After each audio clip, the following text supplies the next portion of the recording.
Imagine a place where the hum of a mobile phone has never been heard, where the glow of a screen has never lit up a face. On North Sentinel Island, life unfolds without any influence from the 21st century. The Sentinelese people live as their ancestors did, tens of thousands of years ago. They are hunter-gatherers, masters of their domain. Their world is the dense jungle, the rich coral reefs, and the endless sky above. This is a society that has sustained itself for millennia, completely independent of the world that surrounds it. The island itself is a natural fortress. It is small, only about 60 square kilometers in area, but it is covered almost entirely by a thick, impenetrable mangrove forest. This dense vegetation makes exploration from the air nearly impossible. From the sea, the island is protected by a ring of treacherous coral reefs. These reefs have wrecked ships and discouraged sailors for centuries, acting as a natural barrier. This geography has played a crucial role in preserving the island's isolation, a perfect sanctuary for its inhabitants. Any attempt to land on its shores is met with immediate hostility. The Sentinelese are famous for their defensive posture. They greet approaching boats and helicopters not with curiosity, but with a volley of arrows. This is not a sign of random aggression. It is a clear and consistent message delivered over many decades. It is a message that says, "Stay away." This response has been documented time and again, from British colonial officers in the 19th century to modern-day fishermen who stray too close to their waters. The Indian government has officially recognized their wish to be left alone. In 2005, India declared it illegal to go within 5 nautical miles of the island. This law is not just to protect outsiders from the Sentinelese. It is primarily to protect the Sentinelese from the outside world. They have no immunity to common diseases like the flu or measles. A simple cold could wipe out their entire population. They are a fragile link to our ancient past, a human treasure that must be protected even from our own curiosity. North Sentinel Island in the Bay of Bengal is part of India's Andaman and Nicobar Islands. Its remoteness is the first layer of its profound isolation. The island's physical characteristics create a formidable natural fortress. The coastline is encircled by sharp, shallow coral reefs, a hidden danger to any vessel. Behind the beach, a dense wall of mangrove and tropical jungle rises like a green curtain. This jungle is ancient and incredibly thick. This combination makes North Sentinel Island one of the most isolated places, a geography designed to preserve a vanished way of life. North Sentinel's isolation stems from its unique position in the Andaman and Nicobar archipelago. Unlike most islands integrated into the modern world, North Sentinel remains separate. Geographically isolated from the main Andaman cluster, it lacks administrative and social connections. While other tribes have experienced contact with modern society, the Sentinelese maintain complete autonomy. Ocean currents and weather patterns contribute to its isolation, making access difficult.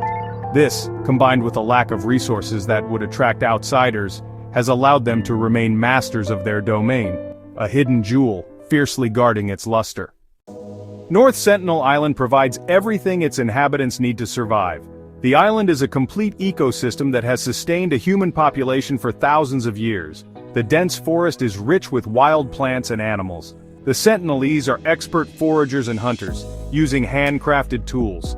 They repurpose materials washed ashore. The sea is just as important.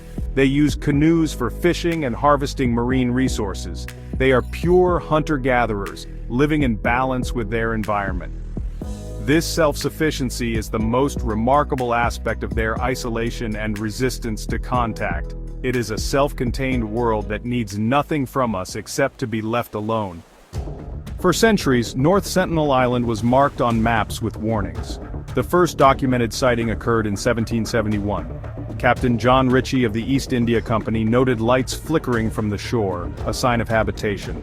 The island remained mysterious and unapproachable. The silence was broken in 1867 when the Nineveh was wrecked on the island's reefs. Survivors huddled on the beach for 3 days. On the 3rd day, the Sentinelese emerged.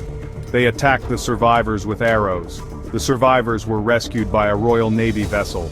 This incident solidified the island's reputation as dangerous, its inhabitants fiercely hostile. It established a pattern. Any arrival would be met with resistance. In 1880, British colonial officer Maurice Vidal Portman led an armed expedition to North Sentinel Island, driven by curiosity and a misguided mission to civilize the natives. The Sentinelese vanished into the jungle, evading the intruders with remarkable skill. Portman's team found only abandoned huts and smoldering fires, a silent message of rejection. Eventually they captured an elderly couple and 4 children, forcibly removing them from their home. The captives were taken to Port Blair, exposed to foreign diseases for which they had no immunity. The elderly died within days. The children were hastily returned to the island, left on the beach with gifts. The fate of the children remains unknown, but the trauma of this abduction echoed through generations. This disastrous encounter cemented the Sentineles' deep distrust and hostility toward outsiders. The British left a legacy of fear, not friendship. The Sentinelese learned that outsiders brought only danger and death. Their isolation became a shield, forged by tragedy. The world's first real contact with North Sentinel Island ended in disaster. The lesson was clear. The Sentinelese would defend their world at any cost. Their story, from this point on, would be one of resistance. After Portman's failed expedition, North Sentinel Island was left alone for decades. Post-independence, India inherited the Andaman Islands and renewed interest in the Sentinelese. From the late 1960s, anthropologists like Triloknath Pandit led cautious government-sanctioned missions. Their approach gift-giving from a safe distance, coconuts, bananas, iron tools, hoping to build trust. The Sentinelese accepted the gifts but rejected the givers, often with arrows or gestures of disdain. For years, every attempt at contact was met with suspicion and hostility. In 1991, a breakthrough, the Sentinelese waded into the water to collect coconuts directly from the anthropologists. It was a fleeting moment of peace, quickly replaced by renewed hostility. The Indian government, fearing disease and respecting the tribe's wishes, halted all missions by the mid-1990s. The Sentinelese had drawn a clear line, accepting resources but not relationships. Their message: "We want your gifts, not your presence." The world watched, but the island remained closed. The Sentinelese preserved their isolation on their own terms. The age of anthropological missions ended, leaving only questions behind. The island's silence spoke louder than any words. By 1997, India shifted from attempted contact to strict protection, establishing a 5 nautical mile exclusion zone around North Sentinel Island. The policy: total non-interference, enforced by law and naval patrols. Despite this, tragedy struck in 2006 when 2 fishermen drifted too close and were killed by the Sentinelese. A helicopter sent to recover their bodies was driven off by arrows, a stark warning. The Sentinelese response to outsiders remained swift and deadly. In 2018, American missionary John Allen Chow illegally landed on the island, determined to convert the tribe. He was killed, sparking global debate about the ethics of contact and the rights of uncontacted peoples. The world was reminded: the Sentinelese want to be left alone. Today, the exclusion zone is strictly enforced. The island is off limits to all. The Sentinelese have written their own history, one of rejection, resistance, and survival. Their message is unambiguous: outsiders are not welcome. The world at last is listening. North Sentinel remains an enigma, fiercely protected by its people. The tribe's determination has kept their world intact. Their silence is their strongest statement. The Sentinelese live as hunter-gatherers, in harmony with their island's rhythms. Their days revolve around food, shelter, and community. No clocks, no calendars, just survival. They inhabit communal huts and temporary shelters built from forest materials. Social life is collective. Group defense is instinctive. Outsiders are met by groups, not individuals, a sign of strong social bonds. Physically, they resemble other Andamanese, short, dark-skinned with tightly curled hair. Clothing is minimal. Ornaments are made from leaves and fibers. Men always carry bows, arrows, and javelins, ready to hunt or defend. Their bodies are athletic, shaped by constant activity. Their diet is diverse. Wild pigs, monitor lizards, seafood, honey, fruits, and jungle plants. They use fire to cook and roast, showing mastery of this ancient skill. Every meal is a testament to their deep knowledge of the land and sea. Their lifestyle is a living echo of humanity's distant past. The Sentinelese thrive in isolation, self-sufficient and resilient. Their world is a rare window into how humans once lived, untouched, unbroken, and free. The Sentinelese are master craftsmen, creating tools and weapons from what the island provides. Their iconic weapon is the bow and arrow, long, powerful, and deadly accurate. Arrows are specialized wooden tips for fishing, metal points for hunting and defense. Ingeniously, they salvage metal from shipwrecks, transforming debris into arrowheads and blades. This resourcefulness shows their adaptability and intelligence. Their outrigger canoes, narrow and pole-driven, are perfect for navigating shallow lagoons. Canoes are crafted with simple adzes, showcasing woodworking skill.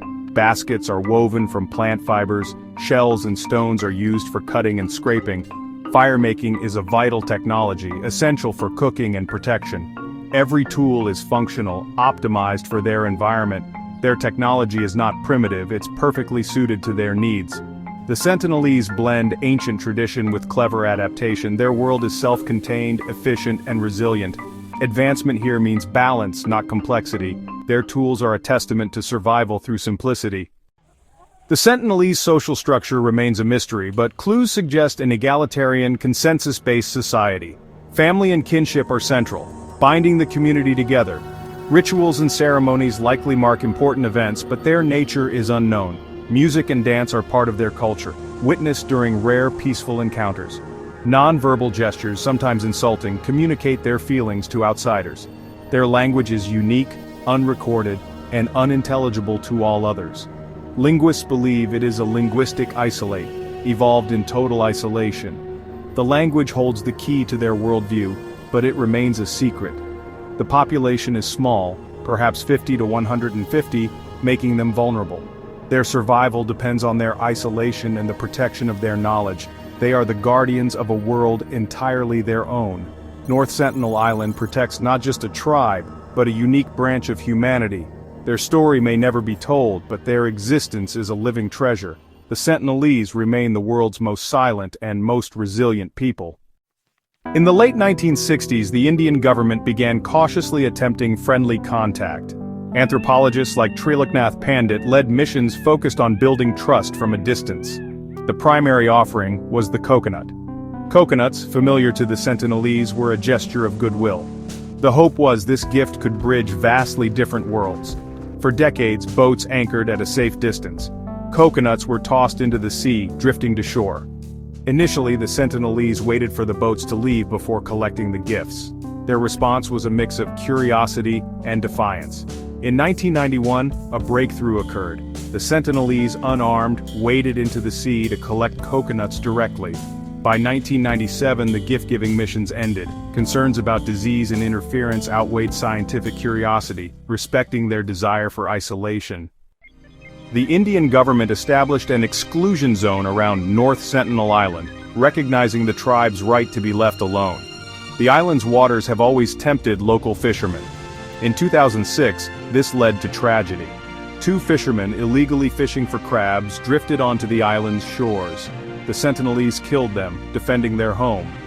An attempt to retrieve the bodies was met with arrows. The mission was abandoned. This confirmed the Sentinelese's absolute rejection of outsiders. The tragedy validated the non-interference policy, proving the island's invisible line was a matter of life and death. After 2006, North Sentinel Island remained untouched. This peace was shattered in November 2018. John Allen Chow, a 26-year-old American, traveled to the Andaman Islands. A missionary, he believed it was his calling to introduce his faith to the Sentinelese.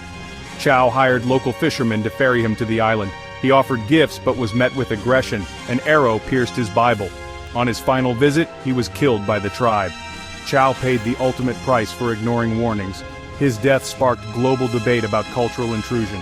Chow's encounter is a tragic testament to the Sentinelese message, "Leave us alone."